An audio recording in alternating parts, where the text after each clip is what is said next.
ചൈനയിൽ നിന്ന് വെറും കൈയോടെ മടങ്ങി US പ്രസിഡന്റ് ട്രംപ് 2 ദിവസം നീണ്ടുനിന്ന സന്ദർശനത്തിൽ പ്രധാന കരാറുകളിലൊന്നും ഒപ്പുവെച്ചില്ല. ഇറാൻ വിഷയത്തിലും ചൈനീസ് പിന്തുണ ഉറപ്പാക്കാനാകാതെയാണ് ട്രംപ് US-ലെത്തിയത്. അതേസമയം ചർച്ച വൻ വിജയമാണെന്നാണ് ട്രംപിന്റെ പ്രതികരണം. അജയ് സുധാ ബിജു ചേരും. അതിനു മുമ്പ് ട്രംപിന്റെ വാക്കുകളിലേക്ക്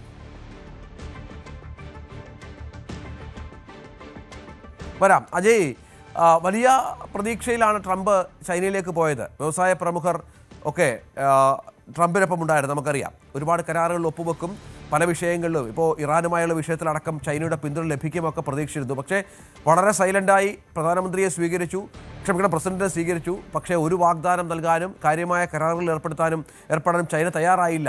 എന്താണ് ഇത് നൽകുന്ന സന്ദേശം? വിവിധ വിഷയങ്ങളിൽ ചർച്ചയാകുമെന്നാണ് പ്രതീക്ഷിച്ചിരുന്നത്. രണ്ട് പേരും തമ്മിലുള്ള മുഖ്യ അജണ്ട തന്നെ അമേരിക്കയ്ക്കും അതുപോലെ ചൈനയ്ക്കും ഇടയിലുള്ള വ്യാപാര കരാർ തന്നെയായിരുന്നു. ട്രംപ് രണ്ടാമത്തെ തവണ അധികാരത്തിൽ കയറിയതിനു ശേഷം ചൈനയ്ക്കും അതുപോലെ അമേരിക്കയ്ക്കും ഇടയിലെ വ്യാപാര കരാറിൽ നിരവധി ഭിന്നതകൾ വന്നിരുന്നു. അതൊരു വ്യാപാര യുദ്ധത്തിലേക്ക് വരെ പോകുന്ന അവസ്ഥയുണ്ടായിരുന്നു. ഇരു രാജ്യങ്ങളും പല ഉൽപ്പന്നങ്ങളുടെ തീരുവ വൻതോതിൽ ഉയർത്തുക ചെയ്തിരുന്നു. അതുപോലെ ചൈനീസ് കമ്പനികൾക്ക്, പ്രധാനമായിട്ടും ടെക് കമ്പനികൾക്ക് അമേരിക്ക വിലക്കേർപ്പെടുത്തുന്നു. ഇത് കാരണം US-ലുള്ള നിരവധി ടെക് ഭീമന്മാരാണ് ബാധിക്കപ്പെട്ടത്. AI ചിപ്പുകളുടെ വിതരണം, അതുപോലെ ചൈനയിലുള്ള റെയർ എർത്ത് എലമെന്റ്സുകളുടെ വിതരണം, ഇതെല്ലാം മുടങ്ങുന്ന സാഹചര്യമുണ്ടായിരുന്നു. എന്തായാലും നിലവിൽ ഇരു രാജ്യങ്ങളും തമ്മിലുള്ള പ്രശ്നം പരിഹരിച്ചു വെച്ചിരിക്കുന്നത് കഴിഞ്ഞ വർഷം നിലവിൽ വന്ന ഒരു താൽക്കാലിക വ്യാപാര ഉടമ്പടിയിലൂടെയാണ്. ആ താൽക്കാലിക വ്യാപാര ഉടമ്പടി ഈ വരുന്ന നവംബറിൽ എക്സ്പയർ ആവും. പക്ഷേ ഇപ്പോഴുള്ള സന്ദർശനത്തിലൂടെ ഒരു പുതിയ വ്യാപാര കരാർ ഇരു രാജ്യങ്ങൾക്കുമിടയിൽ ഉണ്ടാകുമെന്ന് എല്ലാവരും കരുതിയിരുന്നു. പക്ഷേ നിർണായകമായിട്ടുള്ള ഒരു വ്യാപാര കരാറിലും ഒപ്പുവെക്കാതെയാണ് ട്രംപ് ചൈനയിൽ നിന്ന് മടങ്ങിയത്. രഞ്ജിത്ത് സൂചിപ്പിച്ചതുപോലെ ട്രംപിന്റെ കൂടെ നിരവധി ടെക് ഭീമന്മാരുണ്ടായിരുന്നു.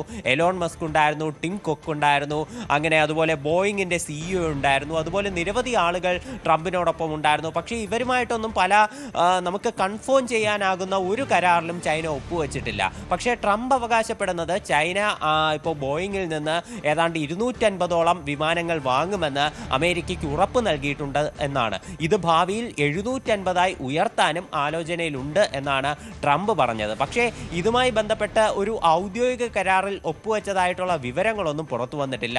ട്രംപ് അവകാശപ്പെടുന്ന മറ്റ് ചില കാര്യങ്ങളാണ് ചൈന അമേരിക്കയിൽ നിന്ന് കൂടുതൽ ക്രൂഡ് ഓയിൽ വാങ്ങും, അതുപോലെ അമേരിക്കയിൽ നിന്ന് കൂടുതൽ സോയാബീൻ വാങ്ങും എന്നുള്ള കാര്യങ്ങളൊക്കെ, അതുപോലെ കൂടുതൽ കാർഷിക ഉൽപ്പന്നങ്ങൾ അമേരിക്കയിൽ നിന്ന് വാങ്ങാനും ധാരണയായതായിട്ടൊക്കെ ട്രംപ് അവകാശപ്പെടുന്നുണ്ട്. പക്ഷേ ഇതിലൊന്നും തന്നെ നമുക്ക് സ്ഥിരീകരിക്കാനാകുന്ന ഒരു കരാറും കാണാൻ സാധിക്കുന്നില്ല. ട്രംപിനെതിരെ വലിയ പ്രതിഷേധവുമായി അമേരിക്കയിലുള്ള സോയാബീൻ കർഷകരൊക്കെ എത്തിയിരുന്നു. ഈ അമേരിക്കയും ചൈനയുമായിട്ടുള്ള വ്യാപാര യുദ്ധത്തെ തുടർന്ന് ചൈന അമേരിക്കയിൽ നിന്ന് ഈ സോയാബീൻ ഉൾപ്പെടെ വാങ്ങുന്നത് ഇടയ്ക്ക് നിർത്തിവെച്ചിരുന്നു. അതിന് പിന്നാലെയാണ് ട്രംപിന് നേരെ അവിടെയുള്ള സോയാബീൻ കർഷകരുടെ വലിയ പ്രതിഷേധമൊക്കെ ഉയർന്നത്. ഇത്തരം പ്രതിഷേധങ്ങളെ തണുപ്പിക്കാനാണോ ട്രംപ് ഇത്തരമൊരു വാദം മുന്നോട്ട് വെച്ചത് എന്നൊരു സംശയവും നിലനിൽക്കുന്നുണ്ട്. അതുപോലെ പ്രധാനപ്പെട്ട മറ്റൊന്നാണ് ഇറാൻ വിഷയത്തിലുള്ള ധാരണ.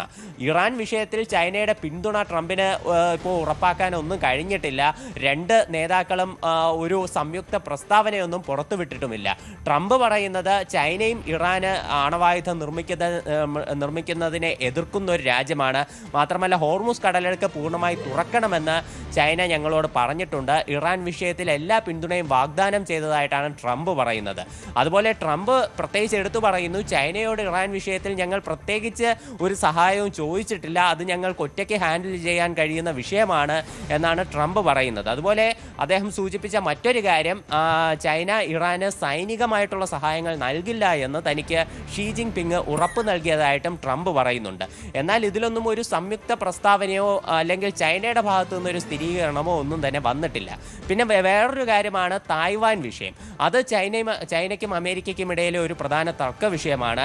എന്തായാലും അമേരിക്കയ്ക്ക് ഇപ്പോൾ ഷീ ജിൻ പിങ് വലിയൊരു വാർണിംഗ് കൊടുത്തിട്ടുണ്ട്. അതായത് തായ്വാൻ വിഷയത്തിൽ അമേരിക്ക അനാവശ്യമായി ഇടപെടുന്നത് ഇരു രാജ്യങ്ങളും തമ്മിലുള്ള കൂടുതൽ പ്രശ്നങ്ങൾക്ക് കാരണമാകും, അതൊരു കോൺഫ്ലിക്റ്റിലേക്ക് പോകും എന്നാണ് ഷീ ജിൻ പിങ് പറഞ്ഞിട്ടുള്ളത്.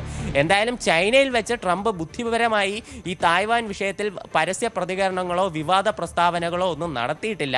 അദ്ദേഹം തൻ്റെ എയർഫോഴ്സ് വിമാനത്തിൽ വെച്ച് മാധ്യമങ്ങളോട് പ്രതികരിച്ചപ്പോൾ ഈ തായ്വാന് കൂടുതൽ ആയുധങ്ങൾ നൽകുന്ന കാര്യം പരിഗണനയിലാണ്. ഇക്കാര്യത്തിൽ താൻ അന്തിമമായിട്ടുള്ള തീരുമാനം എടുത്തിട്ടില്ല എന്നാണ് ട്രംപ് പറഞ്ഞിട്ടുള്ളത്. നേരത്തെ തായ്വാന് ഏതാണ്ട് $14 ബില്യൺ ആയുധങ്ങൾ അമേരിക്ക നൽകുന്നു എന്നുള്ള വാർത്ത വലിയ ഒരു വിവാദമായിരുന്നു. അത് ചൈനയിലടക്കം ചർച്ചാ വിഷയമായിരുന്നു.